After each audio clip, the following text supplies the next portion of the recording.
Hi, Dr. Fry here, this time with a clavicle to show you today. All right, so for the clavicle, we only really need to be able to identify a few features.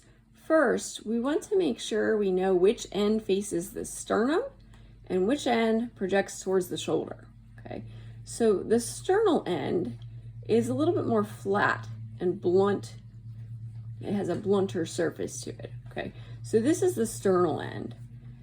The acromial end is the end that goes towards the shoulder and articulates with the acromion of the scapula, helping to form the pectoral girdle. If you look at it, it is a more narrowed horizontally portion compared to there's this widened but blunt shape towards the sternum. It narrows in height as you move towards the acromion. So it's a flatter projection. So that flatter end, horizontally flat end, is the acromial end. The more blunt end is the sternal end. The other thing we need to be able to identify is which end is superior and which is inferior. Okay, so we can look at the inferior surface of the clavicle and notice there are some bumps here, some tuberosities, okay? And that can tell us that that is the inferior. The superior is a little bit smoother, more rounded, has a smoother surface to the superior side of the clavicle. And from this information, we can determine if we have a left or a right clavicle, okay? So we have a left, and we can tell this because we know the sternal end would be more medially located. We know that the acromial end has to be more lateral towards the shoulder, okay?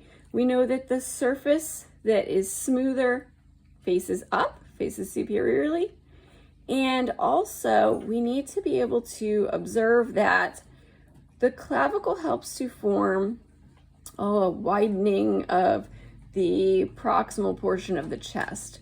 Okay, so if you were to have the superior portion of the clavicle up, facing up, and the lateral portion, okay, is the acromial portion, you could orient it like so, thinking that it was a right clavicle. But then if you notice, this curvature, okay, would lead to like a divot, a concavity in the chest, okay, which you do not want to achieve.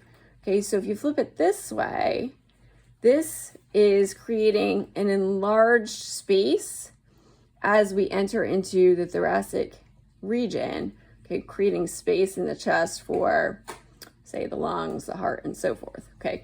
So this is a left clavicle, and we can tell that based on this direction of the curve. The blunt sternal end, the acromial end is flattened, that's towards the lateral side, and knowing that the superior surface is a little bit more smooth than the bumpy inferior surface. Okay, so this is a left clavicle.